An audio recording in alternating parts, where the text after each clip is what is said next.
जय हिंद प्यार बच्चों, मैं राहुल कुमार और स्वागत है आज के इस वीडियो में जिसमें हम लोग प्रश्नावली 7.3 के प्रश्नावली के क्वेश्चन को कवर करेंगे। प्यार बच्चों, इसके पहले वाले लेक्चर में हम लोगों ने इस चैप्टर के 7.3 प्रश्नावली के एग्जाम्पल्स के क्वेश्चंस को हम लोगों ने सॉल्यूशन किया था और आज हम लोग 7.3 के प्रश्नावली के सभी प्रश्नों को आज सॉल्यूशन करेंगे। तो प्यार बच्चों, हम लोग पढ़ रहे थे निर्देशांक ज्यामिति, जिसमें हम लोग इसमें 3 चैप्टर को कवर किए। एक था दूरी सूत्र, एक था विभाजन सूत्र और तीसरा जो चैप्टर है 7.3 जो है वो आपका त्रिभुज के क्षेत्रफल पे आधारित कुछ क्वेश्चन है। तो आइए इसके क्वेश्चंस को हम लोग बनाने वाले हैं। ध्यान से देखिएगा, सबसे पहला जो क्वेश्चन है प्यार बच्चों, है ना, इसमें जितने भी क्वेश्चन है सब एग्जाम्पल से बिल्कुल एकदम टच क्वेश्चन है ना। जैसा कि हम लोग एग्जाम्पल में इन्हीं सारे क्वेश्चन को क्या किए थे, कवर किए थे और उन्हीं से मिलता जुलता क्वेश्चन आपको है। सबसे पहला क्वेश्चन है कि उस त्रिभुज का क्षेत्रफल ज्ञात करिए, है ना, जिनके शीर्ष दिए हुए हैं। जिनके शीर्ष दिए हुए हैं, कितना दिया हुआ है, देखिए 2 क्वेश्चन इसमें है। आइए इसको 2 पार्ट में क्वेश्चन को कर लेते हैं। क्वेश्चन को हम लोग इसको 2 पार्ट में कर लेते हैं।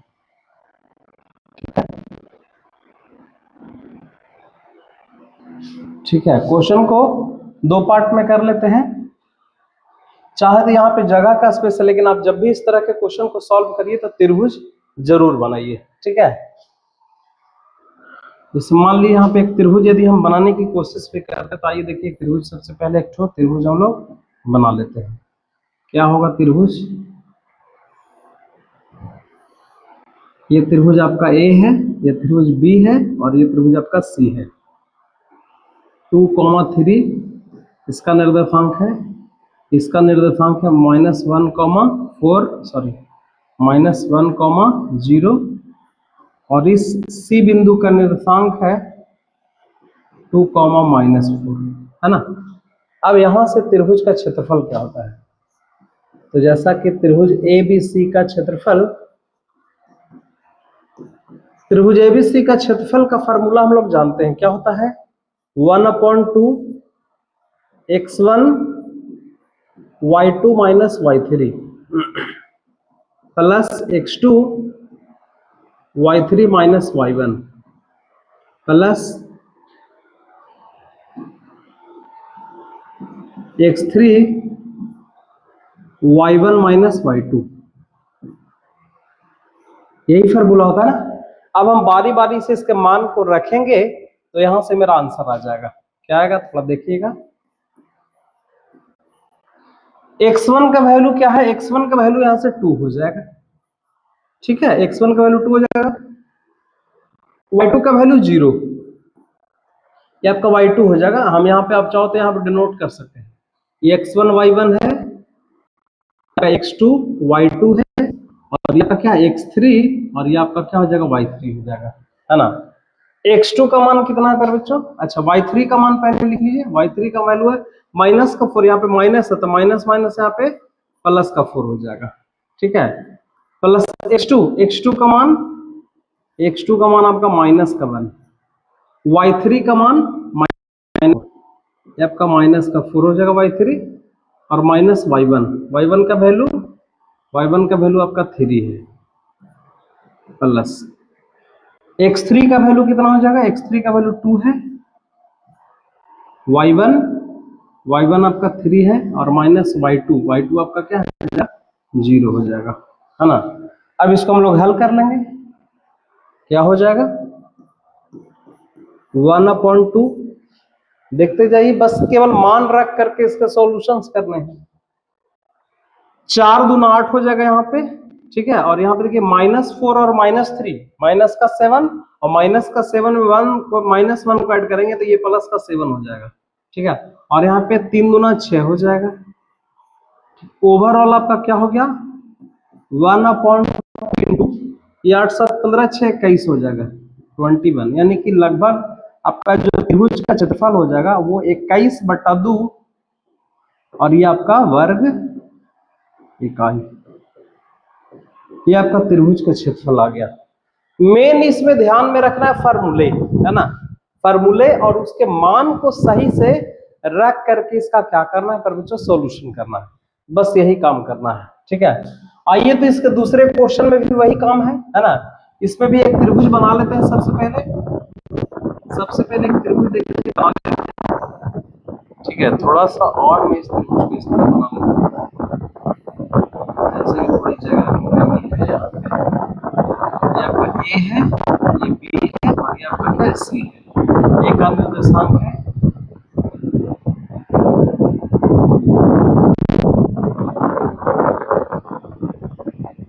-5, बी का निर्देशांक है 3, -5, सी का निर्देशांक है 5, ठीक है। त्रिभुज का क्षेत्रफल यहाँ पे लिखा हुआ है, डायरेक्ट हम यहाँ पे लिख लेते हैं त्रिभुज ए बी सी का क्षेत्रफल। ये आप डायरेक्ट 1/2 है ना, x यहीं इसी फार्मूले का यहाँ पे प्रयोग कर लेंगे। x1 का वैल्यू कितना हो जाएगा, x1 का वैल्यू आपका -5 हो जाएगा, है ना। फिर y2 का मान कितना हो जाएगा पर बच्चों, y2 का वैल्यू भी -5 हो जाएगा। और y3 है ना, y3 का वैल्यू आपका 2 हो जाएगा, माइनस का यहाँ पे 2 हो जाएगा प्लस। फिर x2 का मान कितना है, x2 का मान आपका 3 है, y3 का वैल्यू 2, y1 का वैल्यू -1, तो माइनस माइनस ये प्लस हो जाएगा आपका यहाँ पे क्या हो जाएगा, माइनस माइनस प्लस हो जाएगा। फिर x3 का वैल्यू 5, y1 का वैल्यू -1 और y2 का वैल्यू माइनस माइनस ये प्लस का क्या हो जाएगा, 5 हो जाएगा। ठीक है, देखिए -5 और -2 माइनस का 7 हो जाएगा, और माइनस का 7 में -5 से गुणा करेंगे तो ये प्लस का 35 हो जाएगा। यहाँ पे देखिए कितना हो जाएगा, 3 2 और 1 3 3 3 9 हो जाएगा यहाँ पे। और यहाँ पे देखिए 5 में से 1 जाएगा तो 4, और 4 बचे कितना हो जाएगा, 20 हो जाएगा। यहाँ पे आपका लगभग ओवरऑल कितना हो जाएगा, 20। ठीक है, देखिए कितना होता है, 1/2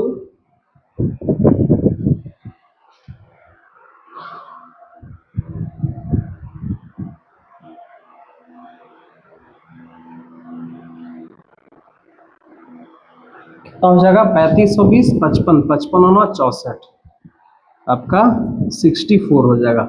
64 2 से कटेगा कितना बार में, 32 बार में, यानी ओवरऑल ये आपका हो गया 32 वर्ग इकाई आपका आंसर हो जाएगा, है ना। ये दूसरे त्रिभुज का क्षेत्रफल कितना हो जाएगा, 32 वर्ग इकाई। एक बार अच्छे से इसको देख लीजिए, ये क्वेश्चन नंबर आपका 2 था। तो ओवरऑल आशा करता हूं कि ये क्वेश्चन आपको समझ में आ गए होंगे। आइए तो हम लोग नेक्स्ट क्वेश्चन की ओर बढ़ते हैं। ठीक है, चलिए नेक्स्ट क्वेश्चन क्या है बच्चों, इस तरह का क्वेश्चन कल के भी क्लास में हम लोग, पिछले वीडियो में भी हम लोग इस तरह के क्वेश्चंस को किए थे। आइए तो नेक्स्ट क्वेश्चन क्या है, देखिएगा। नेक्स्ट क्वेश्चन है कि निम्नलिखित में से प्रत्येक में k का मान ज्ञात करना है ताकि तीनों बिंदुएं क्या हो, समरेखी हो, है ना। यहाँ पे दे रखा है कि 3 बिंदुएं क्या है, समरेखी है। ठीक है, तो संरेखी होने के लिए क्या शर्त होता है, संरेखी होने के लिए शर्त होता है कि त्रिभुज का क्षेत्रफल क्या हो जाता है, 0 के बराबर हो जाता है। तो हम लोग इस तरह का प्रयोग कर लेंगे। ठीक है, यहाँ पे लिखेंगे चूंकि बिंदुएं संरेखी है,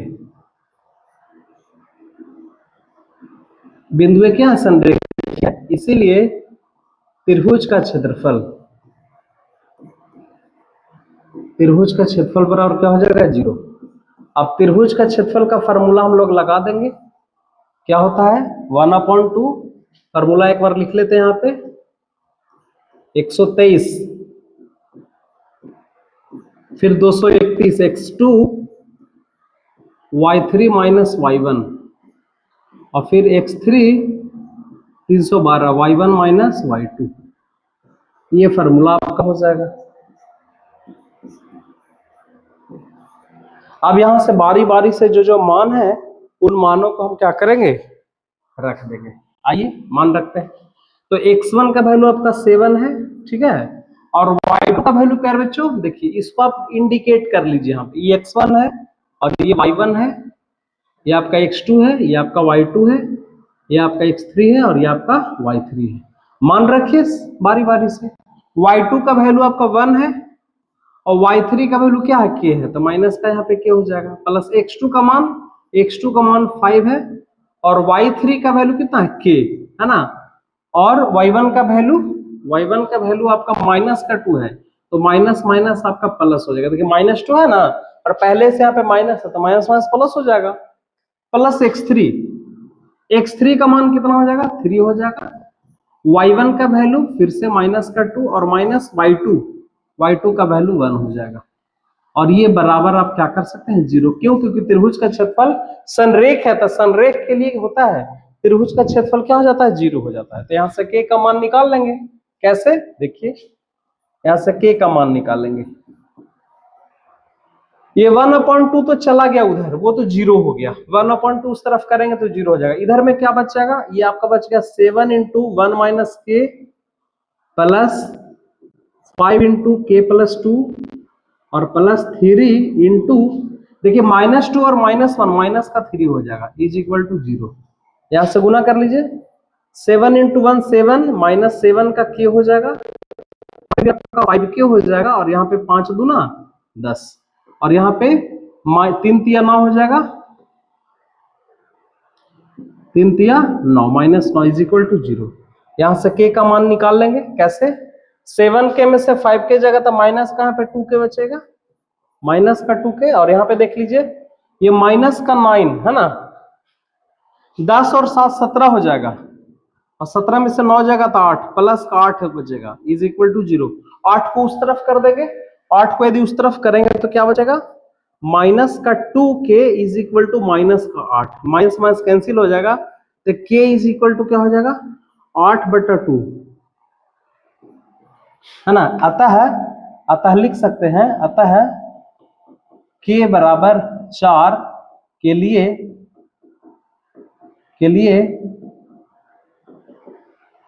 बिंदुएं क्या होगी, संरेखी होगी, बिंदुएं संरेखी होगी।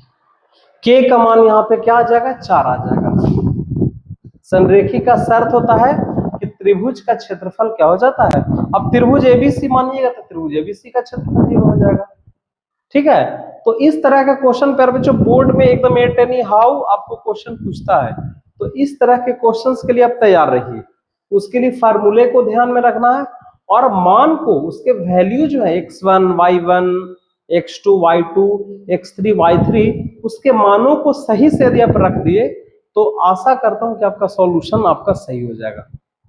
तो इसी पे आधारित एक क्वेश्चन और है, आइए इस क्वेश्चन को भी सॉल्यूशन करते हैं। क्वेश्चन नंबर 2 है, इसमें भी वही चीज है, सेम कह रहा है क्वेश्चन में कि बिंदुएं क्या है, संरेखी है। तो जब बिंदुएं संरेखी है तो लिख सकते हैं कि चूंकि 3 बिंदुएं क्या है, संरेखी है,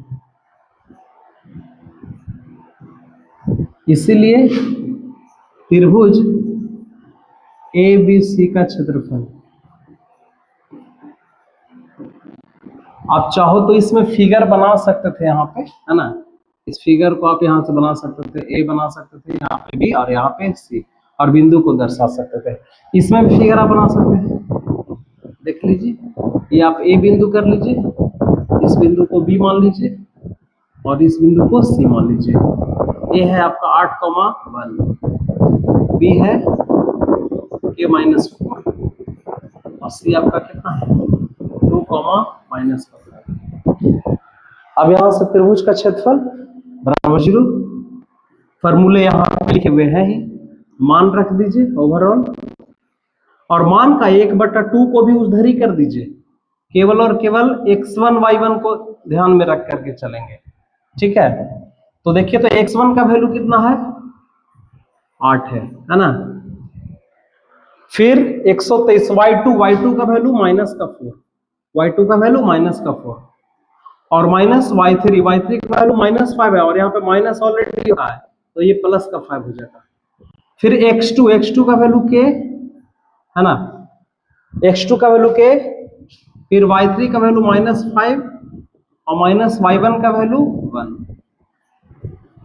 प्लस x3 आपका 2 हो जाएगा है ना, y1 का वैल्यू 1 और y2 का वैल्यू माइनस का 4, तो minus minus plus is equal to क्या हो जाएगा 0, क्योंकि संरेख के लिए त्रिभुज का क्षेत्रफल क्या होना चाहिए 0।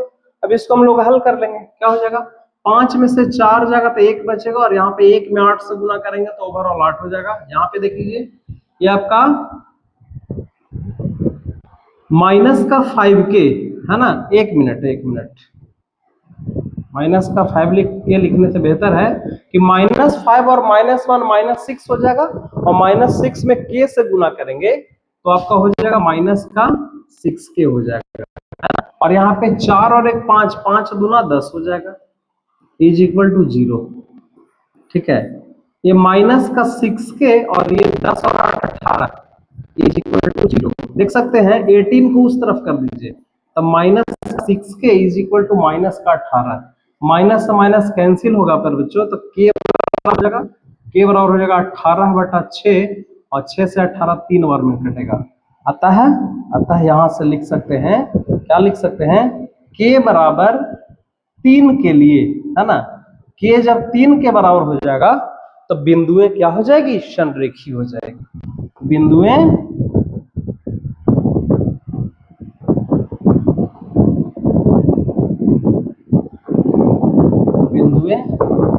संरेखी। तो आई होप एक बार क्वेश्चन को अच्छे से देख लीजिए, सॉल्यूशन को, आशा करता हूं कि समझ में आ गया। जो बच्चे कल के लेक्चर को देखे होंगे उनको किसी भी प्रकार का कोई दिक्कत नहीं हो रहा होगा समझने में, क्योंकि कल के लेक्चर बिल्कुल इसी तरह के थे।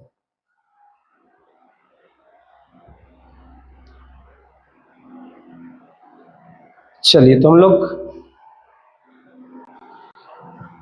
नेक्स्ट क्वेश्चन के ऊपर आते हैं। नेक्स्ट क्वेश्चन क्या है, क्वेश्चन नंबर 3 देखिए, प्रश्न नंबर 3 है प्यारे बच्चों कि शीर्ष त्रिभुज के 3 शीर्ष दिए हुए हैं।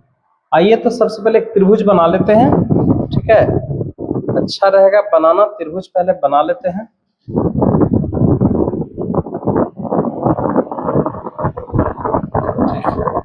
ये आपका त्रिभुज है, त्रिभुज के 3 शीर्ष दिए हुए हैं, इन तीनों शीर्षों को लिख लेते हैं। चलिए सबसे मान लेते हैं ये आपका ए है, ये आपका बी है, और ये आपका क्या है, सी है। इसमें आपका दिया हुआ है 0, -1 है, और बी दूसरा शीर्ष है 2, 1 है, और तीसरा शीर्ष कितना है 0, 3, ये तीसरा शीर्ष है। क्वेश्चन को समझिएगा, क्वेश्चन क्या कर रहा है, इन त्रिभुजों के भुजाओं के मध्य बिंदुओं से बनने वाले त्रिभुज का क्षेत्रफल ज्ञात करिए। यानी हर किसी भुजा का मध्य बिंदु होगा, तो मान लीजिए ए बी भुजा का मध्य बिंदु मान लीजिए ये वाला बिंदु हो जाए, AC भुजा का मध्य बिंदु मान लीजिए ये वाला हो जाए, और BC भुजा का मध्य बिंदु मान लीजिए ये हो जाए। तो इन तीनों मध्य बिंदुओं को मिलाने से, क्वेश्चन समझिएगा, इन तीनों भुजाओं के मध्य बिंदुओं से बनने वाले त्रिभुज, तो मध्य बिंदु से देखिए, मध्य बिंदु को जब मिला रहे हैं तो इस प्रकार से ये एक प्रकार का त्रिभुज बन रहा है। क्या बन रहा है, त्रिभुज बन रहा है। तो इस त्रिभुज का क्षेत्रफल ज्ञात करिए, यानी कि ये जो त्रिभुज बना इसका क्षेत्रफल ज्ञात करना है। और दूसरा बात क्या है कि इस क्षेत्रफल का दिए गए त्रिभुज के क्षेत्रफल से अनुपात निकालना है, यानी ओवरऑल कह रहा है कि दोनों ही त्रिभुज का क्षेत्रफल निकाल करके अनुपात को करना है, ज्ञात कर देना है। इस क्वेश्चन में यही कह रहा था। सबसे पहले इसका मध्य बिंदु हमको क्या करना पड़ेगा, फाइंड आउट करना पड़ेगा। मध्य बिंदु जब तक नहीं मिलेगा तब तक इस त्रिभुज का क्षेत्रफल, क्योंकि बड़े वाले त्रिभुज का तो क्षेत्रफल निकालना आसान है, वो तो निकल जाएगा, लेकिन इस त्रिभुज का क्षेत्रफल तभी निकलेगा जब ये शीर्ष पता रहेगा। शीर्ष इसको मान लेते हैं, मान लीजिए ये शीर्ष आपका डी है, ये शीर्ष ई और ये शीर्ष आपका एफ है, ये शीर्षों को मान लेते हैं। और क्वेश्चन में लेकिन ये कह रखा है कि डी जो है ए बी का मध्य बिंदु है, ई ए सी का मध्य बिंदु है, और एफ जो है बी सी का क्या है, मध्य बिंदु है। आइए तो इसको बनाते हैं, सबसे पहले शीर्ष निकालते हैं, ठीक है। चलिए तो सबसे पहले लिख लेते हैं, माना कि ए जो है वो कितना है 0, 0, -1 है। 0, -1, बी क्या है? बी आपका है 2, 1 तथा सी कितना है? 0, 3। 0, 3 त्रिभुज ए बी सी के क्या है? शीर्ष है ना। और डी जो है ई और एफ क्रमशः मध्य बिंदु है। यहां पे लिख सकते हैं तथा डी ई तथा एफ क्रमशः किसके? भुजा ए बी ए सी तथा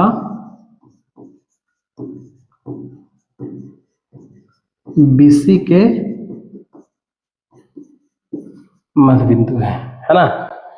क्वेश्चन में दे रखा था मध्य बिंदु है, तो जब मध्य बिंदु है तो डी ई एफ का निर्देशांक निकाल लेते हैं। आता है यहां से देख लीजिए, आराम से निकाल लेते हैं। सबसे पहले डी का निर्देशांक,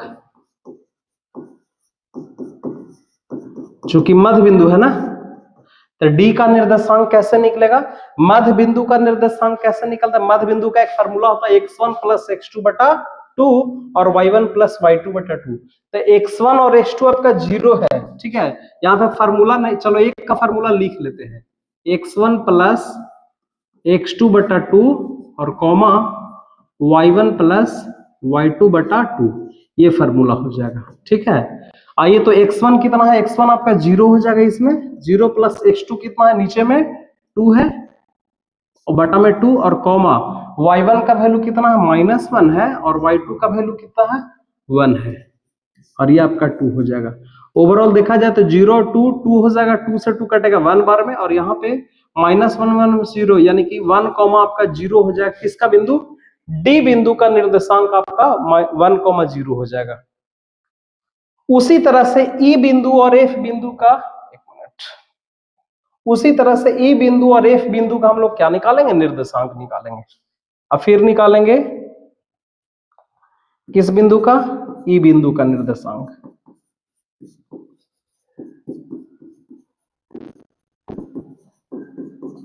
ई बिंदु का निर्देशांक, तो ई बिंदु का निर्देशांक क्या हो जाएगा? ई बिंदु उधर से मध्य बिंदु क्या? 0 + 0/2, ये तो 0 हो जाएगा आपका, डायरेक्ट निकाल रहे हैं। 0 + 0/2 x1 + x2/2 0 हो जाएगा, और -1 और 3 को जोड़ेंगे तो आपका हो जाएगा 3 में से एक जगह 2, और 2 को 2 से काटेगा तो ये पुनः 0, आपका क्या हो जाएगा? 1 हो जाएगा। उसी तरह से एफ बिंदु का निर्देशांक निकाल लेते हैं। फॉर्मूला सब में यही लग रहा है, ठीक है। एफ बिंदु का निर्देशांक, एफ बिंदु कहां पर बच्चों? नीचे में है। एफ बिंदु कहां? यहाँ पे है, तो यहाँ पे भी वही फार्मूला लगेगा, 2 + 0/2, है ना। यहाँ पे आपका क्या हो जाएगा? 2 + 0/2, और y1 का क्या है? 1 + 3/2, 1 + 3/2। तो देखिए, तो यहाँ से 2 से 2 कटेगा एक बार में, और यहाँ पे 2 दूना 4 यानी 1/1, 2। ये डी ई और एफ बिंदु का क्या आ गया? निर्देशांक आ गया, है ना। तीनों बिंदु का यहाँ पे निर्देशांक आ गया। तो अब हम क्या कर सकते हैं कि दोनों, सबसे पहले तो इस त्रिभुज का हमको क्षेत्रफल निकालना है ना। सबसे पहले इस त्रिभुज का क्या? डीईएफ का क्षेत्रफल निकाल लीजिए। त्रिभुज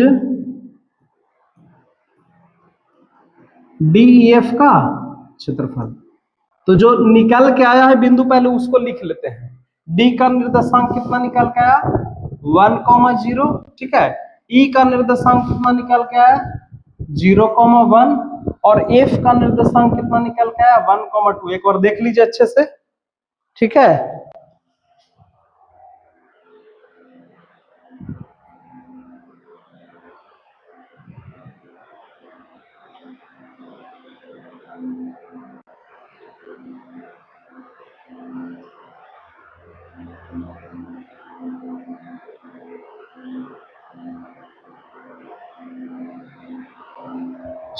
अब हम लोग इस त्रिभुज का क्या निकाल लेंगे? क्षेत्रफल निकाल लेंगे। डीएफ का क्षेत्रफल फार्मूला से, वही फार्मूला क्या 1/2 x1। अब इसमें x1 का वैल्यू कितना है, x1 का वैल्यू 1 हो जाएगा, ठीक है।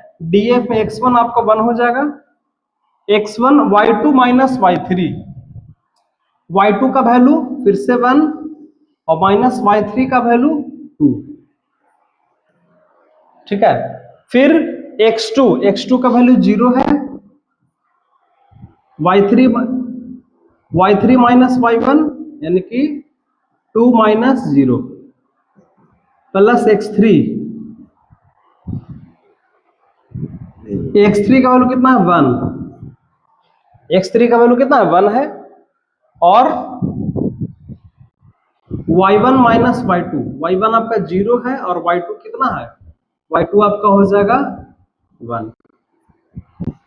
इसको हम लोग हल कर देंगे, देखिए कितना था 1/2, ये -2 में से एक जगह तो माइनस का 1 बचेगा और माइनस का 1 में 1 से गुना करेंगे तो यहाँ माइनस का 1 हो जाएगा और 0 तो 0 हो जाएगा और फिर से -1 ये आपका हो जाएगा -1। अब यहाँ से 1/2 इंटू माइनस का 2, तो 2 से 2 कट गया एक बार में, यानी कि ये -1 जरूर आया है लेकिन त्रिभुज का क्षेत्रफल है तो त्रिभुज का क्षेत्रफल कभी भी माइनस नहीं होगा, तो ये आपका हो जाएगा 1 वर्ग इकाई हो जाएगा। तो इस त्रिभुज का आपका 1 वर्ग इकाई हो गया। उसी तरह से है ना, क्वेश्चन में क्या कह रहा था कि मध्य बिंदु से बनने वाले त्रिभुज का, तो मध्य बिंदु से बनने वाले त्रिभुज का क्षेत्रफल आ गया 1 वर्ग इकाई आ गया। फिर कह रहा है कि इस क्षेत्रफल का दिए गए त्रिभुज से क्षेत्रफल का अनुपात, फिर से आपको एबीसी का क्षेत्रफल निकाल लीजिए। मैं आपको सुविधा के लिए बता देता हूं, यदि आप त्रिभुज एबीसी का क्षेत्रफल निकालते हैं, एबीसी का क्षेत्रफल यदि निकालते हैं तो आपका 4 वर्ग इकाई आ जाएगा, ठीक है। कितना आ जाएगा, आप एक बार इसको हल करिएगा, सॉल्यूशन करिएगा।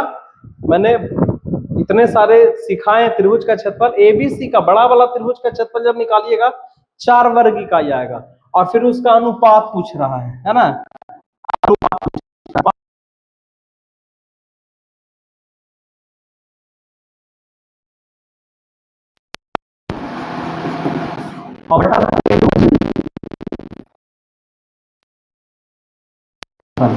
डीएफ का क्षेत्रफल 1 आ गया और एबीसी का क्षेत्रफल 4, ये 1/4 ये ओवरऑल आपका क्या हो जाएगा, आंसर हो जाएगा। लेकिन ये 4 कब आएगा, जब बड़े वाले त्रिभुज का क्षेत्रफल यदि आप निकालते हैं तब आएगा, ठीक है। तो ये पूरा का पूरा यही क्वेश्चन में क्या करना था बच्चों, सॉल्यूशन करना था। एक बार देख लीजिए अच्छे से इत्मीनान से, ठीक है। उसके बाद फिर हम लोग अगले क्वेश्चंस के ऊपर चलेंगे। क्वेश्चन नंबर ये 3 था, देख लीजिए एक बार अच्छे से इस क्वेश्चन।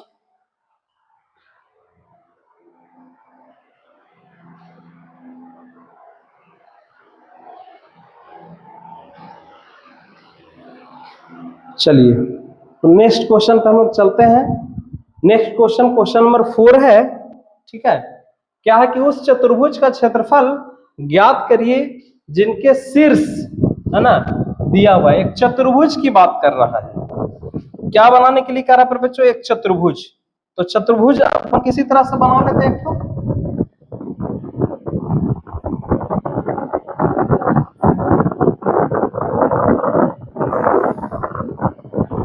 है ना, एक चतुर्भुज हम लोग बना लिए। कैसा, ये आपका ए है और ये आपका बी है और ये आपका सी है। ये भी क्वेश्चन हम लोग एग्जांपल में देख चुके थे, इस तरह का क्वेश्चन कि चतुर्भुज के 4 शीर्ष दिया हुआ, कितना है -4 और -2 दिया हुआ शीर्ष दिया हुआ है, और बी कितना दिया हुआ है -3 और -5 दिया हुआ है। सी कितना दिया हुआ है, सी दिया हुआ आपका 3, -2 दिया हुआ है, और डी कितना दिया हुआ है, डी आपका दिया हुआ है 2, 3। तो इस चतुर्भुज का क्षेत्रफल, तो चतुर्भुज का क्षेत्रफल का तो फॉर्मूला हम लोग जानते नहीं है, तो एक काम करते हैं, इसको सबसे पहले एक डायगोनल खींचते हैं। क्या खींचते हैं, एक डायगोनल खींचते हैं, ठीक है। चाहे तो ए से डी को मिला दीजिए, ए से सी को चाहे तो मिला दीजिए, चाहे तो डी को बी से मिला दीजिए, आपका डायगोनल हो जाएगा। जब विकर्ण, डायगोनल को हिंदी में विकर्ण कहते हैं, जब विकर्ण खींचेंगे तो 2 त्रिभुज बन जाएगा। तो बारी बारी से दोनों त्रिभुज का क्षेत्रफल निकाल करके और जोड़ देंगे तो आपका निकल जाएगा किसका, चतुर्भुज का क्षेत्रफल निकल जाएगा, है ना। तो देखिए हम लोग बनाते हैं, सबसे पहले त्रिभुज ए बी डी का क्षेत्रफल निकाल लेते हैं, है ना। दिया है या फिर दिया नहीं तो इसको मान लो, लिखेंगे माना कि ए का भी निर्देशांक कितना है -4, -2, बी -3, -5, सी 3, -2 तथा डी 2, 3 चतुर्भुज के शीर्ष हैं। किनके शीर्ष हैं?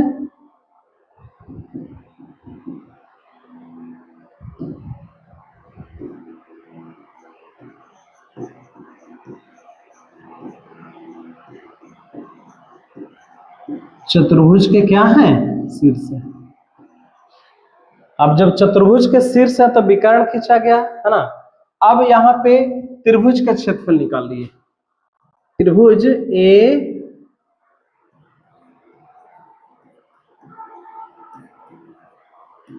बी डी का क्षेत्रफल, फॉर्मूला तो आपका वही लगेगा, x1 y2 - y3 plus x2 y1 - y3, है ना, या y3 - y1 और फिर x3 y1 - y2, फॉर्मूला वही लगने वाला है। तो सबसे पहला x1 का वैल्यू कितना? एबीडी को थोड़ा डोनेट कर लीजिए, ये है और ये बी है और यहाँ पे आपको डी वाले में चलेंगे, है ना। तो इसमें x1 क्या हो जाएगा? x1 आपका -4 हो जाएगा, y2 आपका कितना हो जाएगा? -5, है ना। y3 आपका 3 हो जाएगा, ये प्लस x2 का वैल्यू कितना है? -3, y3 आपका 3 हो जाएगा और -y1, एबीडी निकाला ना, हाँ। y1 आपका कितना हो जाएगा? y1 आपका -2 और माइनस आपका क्या हो जाएगा? +2 हो जाएगा, प्लस x3 का वैल्यू 3, सॉरी x3 का वैल्यू 3 नहीं होगा, x3 का वैल्यू आपका 2 है। y1 आपका -2 है और y2 का वैल्यू कितना है? -5 है, माइनस प्लस हो जाएगा, ठीक है। अब इसको हम लोग हल कर लेंगे, 1/2 -5 और -3 कितना हो जाएगा? -8 हो जाएगा, और -8 में 4 से गुना करेंगे तो ये प्लस का 32 हो जाएगा, ठीक है। यहाँ पे देख लीजिए, 3 और 2 5, 5 दिया 15, माइनस का 15 हो जाएगा, और ये 5 में से 2 जाएगा तो बचेगा 3, और 3 दूना 6 हो जाएगा। कितना हो जाएगा? ये आपका 6 हो जाएगा। कितना हो जाएगा? देख सकते हैं 1/2 और 32 और 6 38, 38 में से 5 जाएगा तो कितना बचेगा?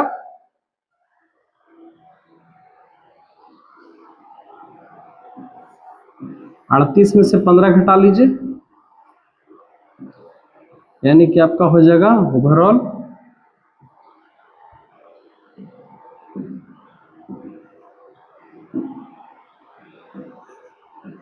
23, मतलब कि ये 23/2 वर्ग इकाई आ गया एक त्रिभुज का क्षेत्रफल।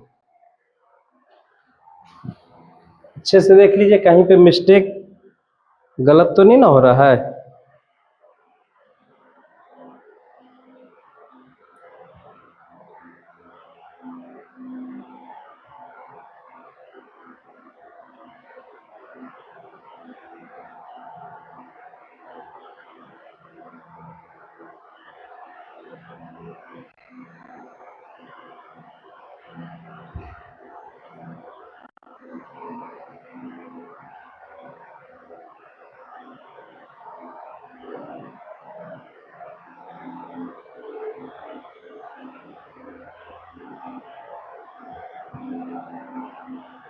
चलिए बनाते हैं आगे, दूसरे त्रिभुज का क्षेत्रफल निकालते हैं। दूसरे त्रिभुज का क्षेत्रफल क्या होता है?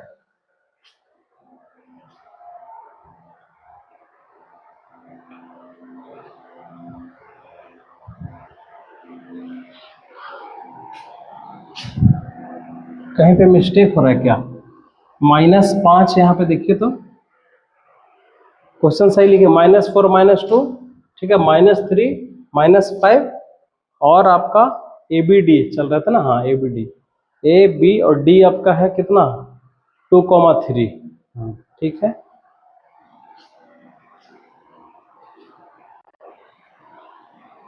-4 x1 123, y2 कितना है, y2 आपका -3 है, -5 है और y3 आपका 3 है, ठीक है। यहाँ पे 231 है ना, -3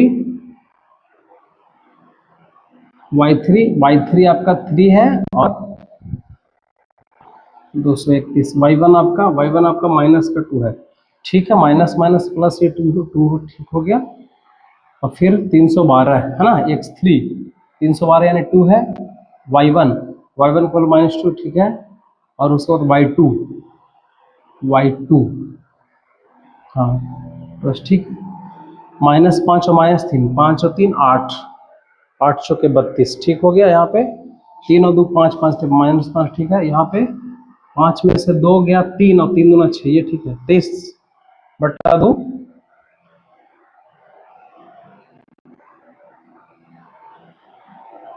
ये ठीक है। यहाँ पे चलिए उस त्रिभुज का क्षेत्रफल निकालते हैं अब। किसमें, त्रिभुज BCD का क्षेत्रफल, BCD का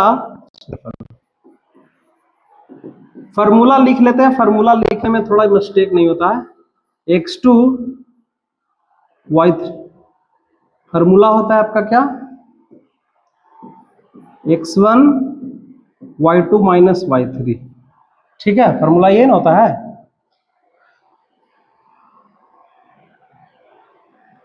फिर x2 y3 - y1 plus x3 y1 - y2,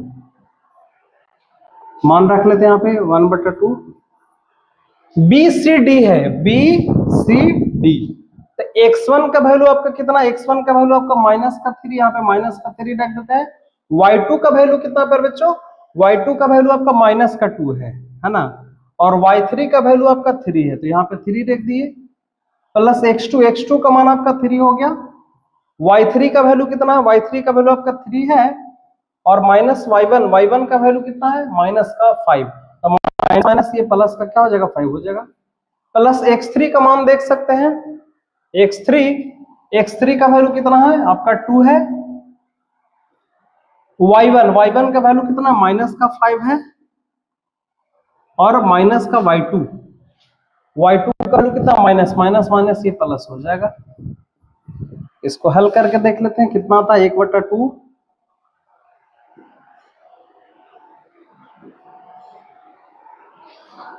-3 और -2 -5 और -5 में 3 से गुना करेंगे तो यहाँ पे आपका प्लस का 15 हो जाएगा, ठीक है। यहाँ पे 5 और 3 8 8 24 हो जाएगा यहाँ पे, और यहाँ पे कितना हो जाएगा, -5 में से 2 जाएगा तो बचेगा -3, और -3 में 2 से गुना करेंगे तो आपका -6 हो जाएगा जी, ये आपका -6।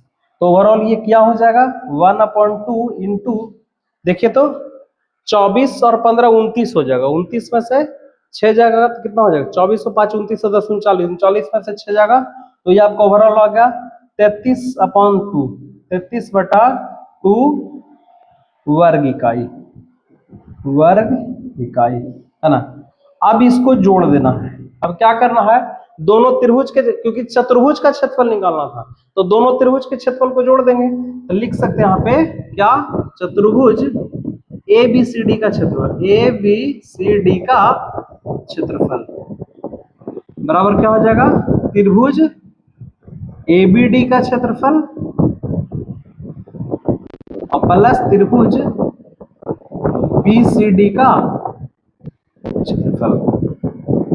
तो त्रिभुज ABD का क्षेत्रफल कितना निकल के आया, 23/2, कितना निकल के आया, 23/2 वर्ग इकाई, और BCD का कितना आया, 33/2, 33/2 वर्ग इकाई। इसको ऐड कर लीजिए, 2 LCM हो जाएगा, 23 + 33 यानी 56/2, और 56/2 को कट जाएगा 28, यानी ओवरऑल आपका हो गया 28 वर्ग इकाई ये आ गया किसका क्षेत्रफल, पूरे चतुर्भुज का क्षेत्रफल ये आपका हो गया। चतुर्भुज एबीसीडी का क्षेत्रफल कितना आ गया 28 वर्ग इकाई। किए कुछ नहीं, दोनों त्रिभुज के क्षेत्रफल को निकाल कर दोनों को क्या कर दिए, जोड़ दिए, आपका पूरा का पूरा क्या हो गया, काम हो गया। एक बार देख लीजिए, उसके बाद हम लोग नेक्स्ट क्वेश्चन की ओर चलेंगे।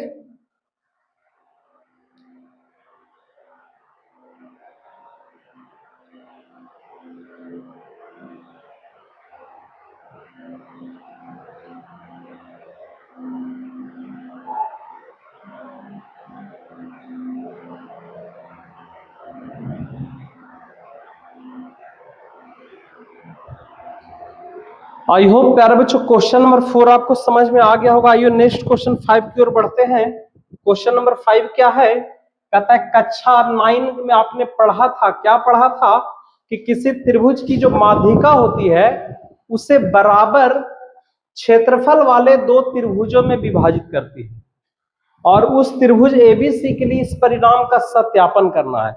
मतलब कि माध्यिका जो होती है वो दो बराबर त्रिभुज के क्षेत्रफल में क्या करती है, डिवाइड करती है और उसी का यहाँ पे सत्यापन करना है। तो सबसे पहले आपको क्या करना पड़ेगा, एक त्रिभुज बना लेना पड़ेगा। देखिए यहाँ पे हमने एक त्रिभुज बना लिया और इसकी एक माध्यिका है। एबीसी एक त्रिभुज है, एबीसी क्या है, एक त्रिभुज है और ए का निर्देशांक आपका दिया 4, -6 दिया हुआ है और बी का निर्देशांक दिया हुआ है 3, -2 है ना, और सी का निर्देशांक दिया हुआ है 5, 2 दिया हुआ है ना। और कह रहा है कि ये माध्यिका ये जो है एडी जो है वो त्रिभुज की माध्यिका है और यही प्रूफ करना है कि ये जो माध्यिका है, माध्यिका खींचने के बाद जो दो को त्रिभुज मेरा बन गया, ये दोनों त्रिभुज का क्षेत्रफल आपस में क्या होगा, बराबर होगा। ये 9 में थ्योरम था कि त्रिभुज की माध्यिका त्रिभुज को दो बराबर क्षेत्रफलों में क्या करती है, बांटती है और यहाँ पे सत्यापन करना है। तो सबसे पहले डी बिंदु का निर्देशांक पता चल जाएगा, तभी जाके दोनों त्रिभुज का क्षेत्रफल हम निकाल पाएंगे। ठीक है, तो 9th में ही पढ़े थे, एक प्रॉपर्टी था कि त्रिभुज की माध्यिका जिस भी भुजा पे जाके गिरती है वो दोनों भुजा को बराबर भागों में क्या करती है, बांट देती है।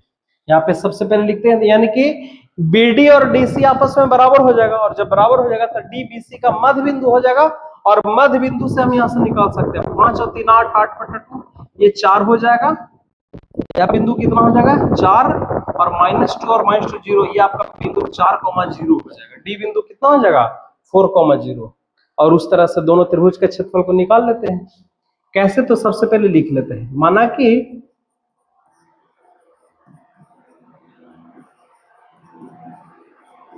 बिंदु ए 4, -6, बी 3, -2 तथा सी 5, 2 त्रिभुज ए बी सी के क्या हैं, शीर्ष है। अब जब त्रिभुज एबीसी के शीर्ष है तथा एडी माध्यिका है,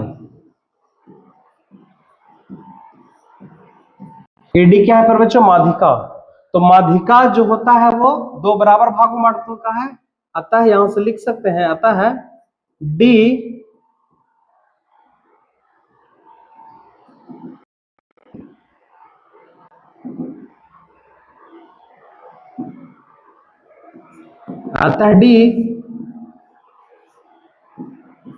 बीसी का मध्य बिंदु होगा।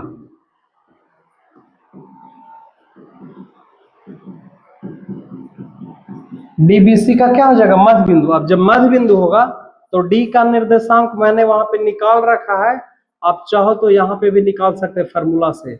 मध्य बिंदु का क्या फार्मूला होता है, x1 + x2/2 यानी 3 + 5/2 हो जाएगा, कॉमा -2 + 2/2 -2 + 2/2 यानी कि ओवरऑल देखा जाए तो 5 और 3 8/2 यानी कि ये 4 हो जाएगा और ये आपका 0 हो जाएगा 0/2 यानी कि ओवरऑल 4, 0 जो हो जाएगा वो डी बिंदु का क्या हो जाएगा, आपका माध्यिका का हो जाएगा, डी बिंदु का क्या हो जाएगा, माध्यिका का हो जाएगा, है ना। अब यहां से हम क्या करेंगे कि ये दोनों त्रिभुज का क्षेत्रफल को क्या कर लेंगे, निकाल लेंगे, है ना। जगह की कमी है बट आइए निकालते हैं। त्रिभुज ए बी डी का क्षेत्रफल,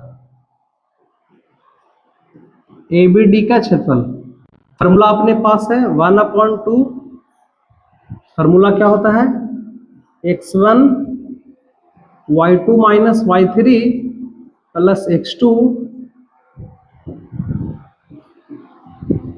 y3 minus y1 plus x3 y1 minus y2, ये ना फॉर्मूला होता है।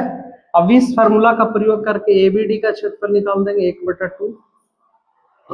x1 का वैल्यू कितना पर बच्चों, ए बी डी में चल रहा है तो x1 आपका 4 हो जाएगा, है ना। y2 का वैल्यू -2, y2 का वैल्यू -2 और y3 का वैल्यू 0 प्लस, ठीक है। x2 का वैल्यू देखिए, x2 का वैल्यू आपका 3 है यहां से, है ना। और y3 का वैल्यू फिर से 0 हो गया, और माइनस y1 का वैल्यू ऊपर में -6 है तो माइनस ये प्लस का 6 हो जाएगा, प्लस x3 का वैल्यू देखिए क्या है, x3 का वैल्यू आपका कितना है, 0 है, सॉरी x3 का वैल्यू 4 है ना, x3 का वैल्यू 4, y1 का वैल्यू भी आपका माइनस का 6 है, और माइनस y2 का वैल्यू माइनस आपका प्लस का 2 हो जाएगा। देख सकते हैं क्या हो जाएगा, -2 में 4 से गुना करेंगे तो क्या हो जाएगा, -8, यहाँ पे देखिए 6 × 18 हो जाएगा, और यहाँ पे 6 में से 2 4 और 4 × 16 माइनस का 16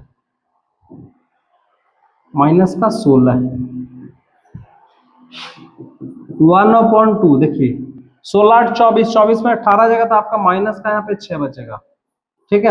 3 से 2 से 3 काटेंगे तो माइनस का 3, और त्रिभुज का क्षेत्रफल है तो ये आपका हो जाएगा 3 वर्ग इकाई हो जाएगा। क्यों, क्योंकि त्रिभुज का क्षेत्रफल कभी भी निगेटिव नहीं आएगा, जब भी आएगा तो पॉजिटिव आएगा।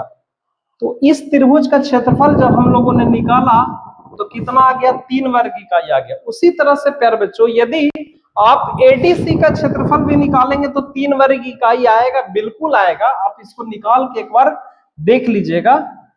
त्रिभुज ए सी डी का ए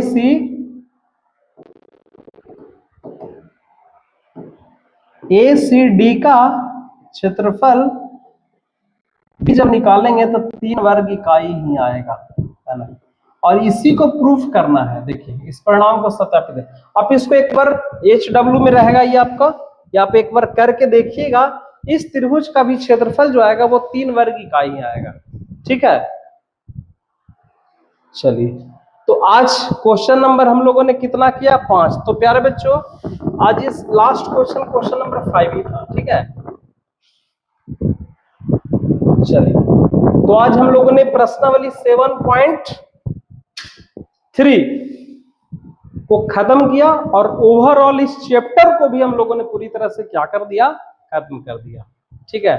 तो एक बार अच्छे से समझ में आ गया तो अच्छी बात है, नहीं तो इस लेक्चर को फिर से एक बार देखिए, है ना, और अच्छे से समझ में आ जाएगा। और प्यारे बच्चों इस चैप्टर से आपके 7.3 चैप्टर से एकदम 4 नंबर का क्वेश्चन तो एकदम डन है। 2 क्वेश्चन, या तो संरेख वाला क्वेश्चन पूछ दे एग्जाम में, या तो त्रिभुज के क्षेत्रफल से रिलेटेड क्वेश्चन पूछ दे। तो ये दोनों फार्मूले को ध्यान में रखिए, कैसे बनता है, मान को ध्यान में रखिए। और बाकी आशा करता हूं कि आज का ये क्लास, आज का ये लेक्चर, आज का वीडियो अच्छा लगा होगा। अच्छा लगे तो लाइक करिए प्यारे बच्चों, और कमेंट करिए। किसी प्रकार का दिक्कत हो तो कमेंट करिए, मैं आपके कमेंट को सॉल्यूशन करूंगा। और मिलेंगे अगले लेक्चर में अगले एक नए चैप्टर के साथ, ठीक है। तब तक के लिए खूब मस्ती से पढ़ाई करिए, अच्छे से पढ़ाई करिए, और खूब मन लगा करके पढ़ाई करिए प्यारे बच्चों, क्योंकि समय बिल्कुल भी अब नजदीक आ रहा है ना। मेहनत तगड़ा करिए, जबरदस्त तरीके से मेहनत करिएगा, और एक बेहतर से बेहतर रिजल्ट लाने की कोशिश करिए। चलिए मिलेंगे अगले क्लास में। Thank you very much.